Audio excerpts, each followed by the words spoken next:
Find Your Dream Job, the podcast that helps you get hired, have the career you want, and make a difference in life. I'm your host, Mac Pritchard. I'm also the founder of Mac's List. It's a job board in the Pacific Northwest that helps you find a fulfilling career. One of the best ways to get good at job hunting is to talk to people who do it well. That's why once a month, I interview a Mac's List reader who found a job they love. Our guest today is Elizabeth Lattanner. She's a principal communications consultant at Portland General Electric. In a story you can find on the Mac's List website, Elizabeth says she got her dream job because of the power of relationships and networking. Elizabeth, why do you love your job? I love my job because I get to work for a values-oriented company that provides an essential service to its customers while working on some of the most important issues like climate change that we face today. And I work with a really dynamic team of talented individuals. Well, let's talk about your job search. What was the biggest challenge you faced? Well, I came to Portland from Washington, D.C., and it was a brand new city to me. And so I had a lot of things to learn, both about the landscape of opportunity, building relationships, kind of building community and friendships. And so I was starting really from ground zero and needed to build from there. And so one of the biggest challenges was introducing myself to this community and trying to get in front of the right people so when the right opportunity became available, I could compete for that job. And how did you do that, Elizabeth? I mean, Washington, D.C. is 2,000 miles away. Sure.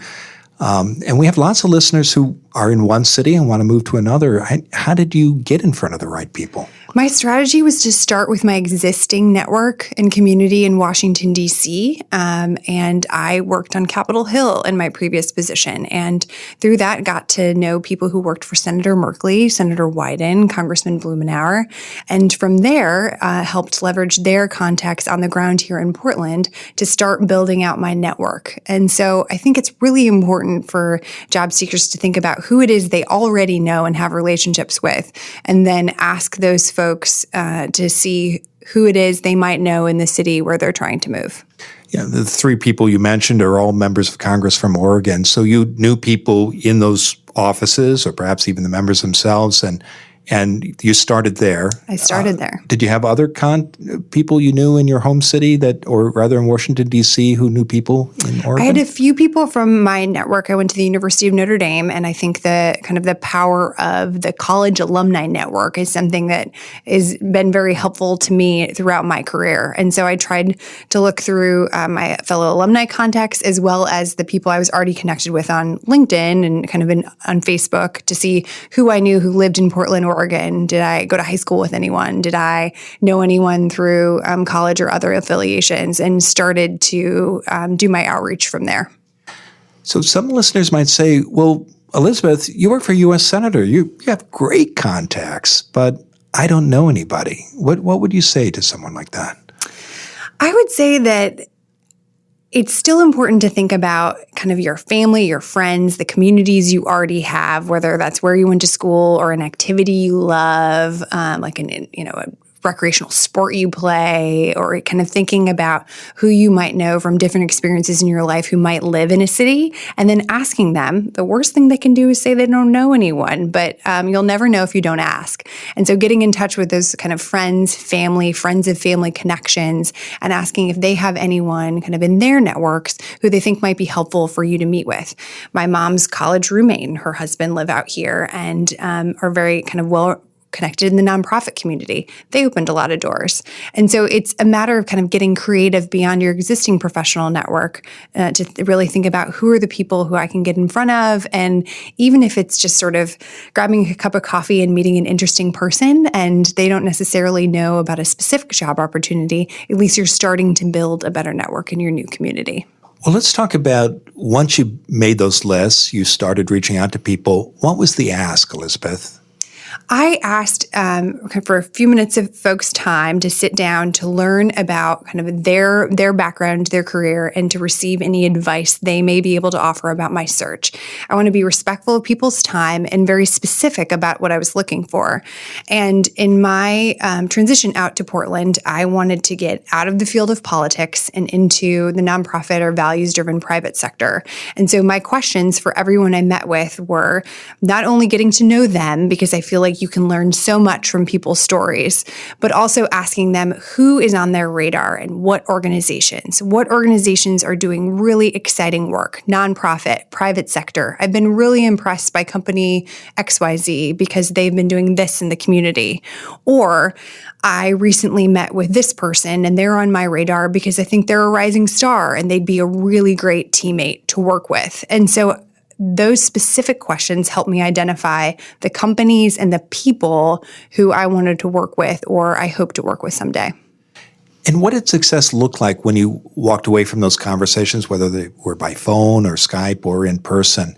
Was it getting the kinds of facts that you just described, or were you looking for other things too? I was looking for additional contacts. I really treated it as whenever I met with someone, I had a specific ask for 2 or 3 other people who they would recommend that I continue to speak with. And I tried to be very deliberate about continuing to fill my schedule with these informational conversations. I had dozens of them.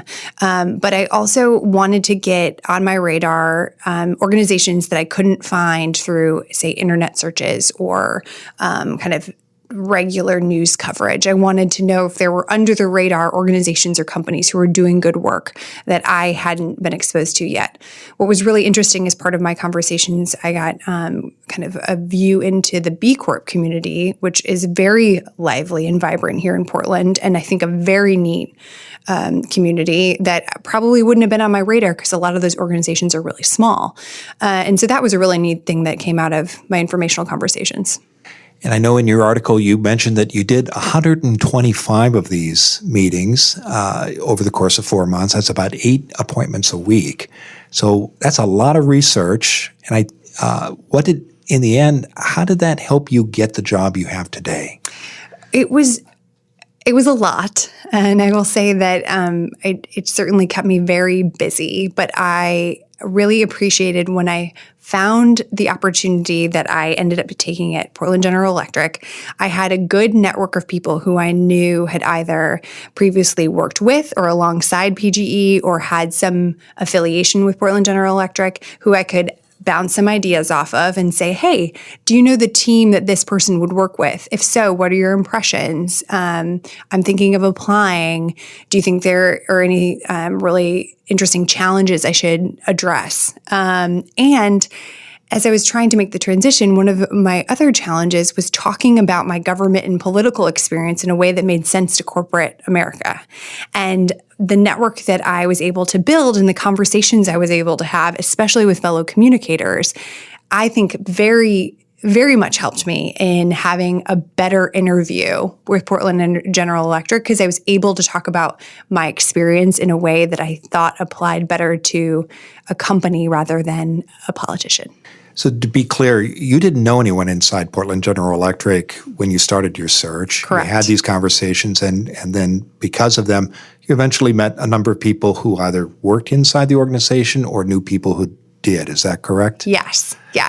Portland General Electric hadn't been on my radar, which I think is kind of the neatest thing about my story is the more I learned about the company and kind of its mission and how it serves its customers, and then when I went through the interview process, I was so impressed with the people I was interviewing with. And when you go into an interview, they're interviewing you as much as you're interviewing them and whether or not you want to join that team. And I knew I wanted to be a part of that team. So you were able to get insights into what mattered to Portland General Electric when you put together your application materials because you'd created that network and you started building it before you even moved here. Yes. Okay. And then once you got the interview, I think one of the challenges that many people face is they want to switch sectors like you did. You were working in politics. You wanted to move into business. How did you persuade the people you met with that your skills were transferable? I think a lot of the ways that I was able to articulate how my skills would translate is in some of those kind of situational questions that you get in an interview. If you were faced with a crisis communications problem, or tell me about a time when you had to deal with issue management or something that kind of didn't go your way. I had plenty of examples of that from my experience in politics, and I was able to then kind of tie it up with a bow at the end and say, this is how I would apply that particular situation or the lessons learned to work at PGE. And I feel like being able to articulate how it is that you work for an elected official and how that translates in working for a company or a brand or an organization is something that you get better at over time, which I feel like my 125 conversations allowed me kind of to hone my story and how I was translating those skills that then better prepared me for those interview questions. And so I think in a lot of ways, practice makes perfect in trying to articulate how it is you want to transfer your skills from one sector to another. So those informational interviews allowed you to kind of road test the reasons why you thought you would be an attractive candidate to an employer in the business sector. It's, again, a big number, 125. And it's clear how you found those people. Why do you think people said yes to a meeting with you? Sometimes listeners get ghosted. They reach out by email or they call people and calls go unanswered, emails go unreturned. What do you think made a difference for you? That still happened to me. And I think that people are very busy, and I tried to do, a follow-up or two, knowing that emails get lost. I think you do have to be persistent, as we're all busy and we all receive far too many emails. And so I think persistence is key. And then I also think that, knowing when to let a contact go and move on to the next one is important, and having kind of that perspective of, okay, this is a busy time for him or her, and I need to move on to my next contact. I mean, I'm incredibly grateful for the generosity of folks' time. And I would say as a community, I was really impressed with the people of Portland in being kind and generous to sit down with a stranger from the Far East and chat through my job search. And my background, I think, is interesting to some folks who are politically inclined, and I think they wanted to perhaps tell some stories, but I was really impressed by people's generosity and willing to give 15, 20 minutes. I tried to be respectful of folks' time and not kind of drag out meetings, but it's the kindness of strangers, frankly. And how did you learn how to do informational interviews, Elizabeth?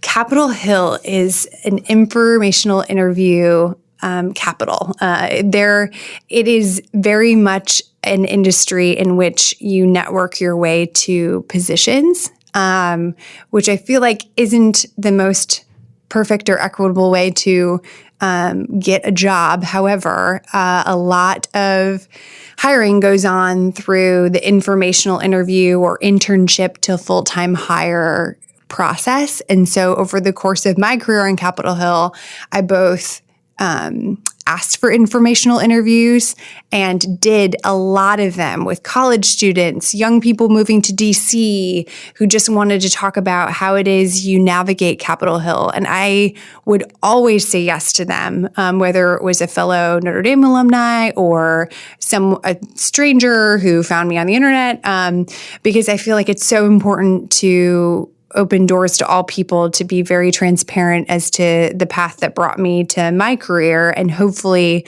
some piece of that can be helpful to them, or I can offer them some advice as to how hopefully to spend their energies to get to the job that they dream of. Many job seekers track their progress during a search by counting the number of applications they sent in.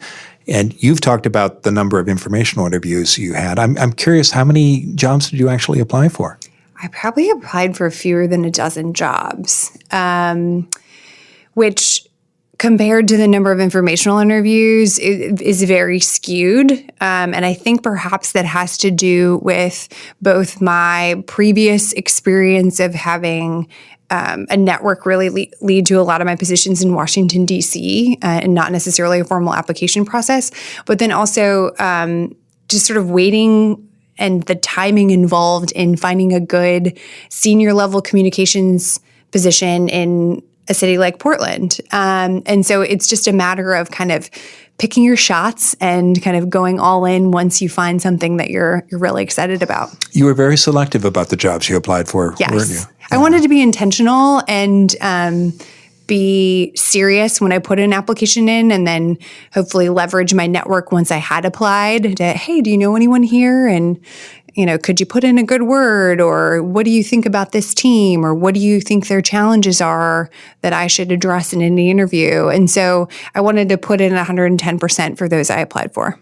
And you were between positions when you were doing your search. Yes. So so you weren't working full time during the 4 months or so that you were looking actively. How many hours a week were you spending job hunting? It was pretty much a full-time job. Between the informational interviews, like you said, I did, anywhere from half dozen to a dozen a week, sometimes 4 in a day. And so it was a lot of logistics and planning and emailing and thank you notes. And in addition to searching online for positions and applying for positions. So, I would say I was working at least a 40-hour work week in inconsistent and sort of an ebb and flow style. Yeah, but no more than 40 hours. So some Sure. people might spend much of that time applying for positions. Yes. You spent most of it talking to others. Yes. Okay. What didn't work in your job search, Elizabeth? Great question. Some of the conversations I had, I perhaps should have kind of declined the connection, but I was in I will accept every connection offered to me. And so there were some perhaps informational interviews that I should have declined to both respect my time and theirs, but I felt an obligation to follow through on every connection that was made for me. And there were some days that, frankly, I think the lack of open positions became frustrating because there wasn't a lot on my radar. And when folks asked, oh, well, what have you applied for? And I would say, well, nothing in the past week, but I'm open to these types of positions. So part of that's out of your control, but I think is sort of the unknown of not having those positions on the radar and feeling kind of ill-equipped when you go into an informational interview and being specific about what you're throwing your hat in the ring for. What's your number one job hunting tip? Build relationships. I think that my case is quite extreme when it comes to the number of informational interviews, but I feel really good about the relationships I built here in Portland, not only from a professional standpoint, but kind of friends and additional community. And I look forward to hopefully crossing paths with a lot of the people who I met with throughout my career here. Thank you for sharing your story, Elizabeth. To learn more about Elizabeth's job search, visit maxlist.org/stories. And check out the MaxList website for dozens of other success stories. On the second Friday of every month, we add a new interview with a MaxList reader who has found a dream job. Again, go to maxlist.org/stories. In the meantime, thank you for listening to today's bonus episode of Find Your Dream Job.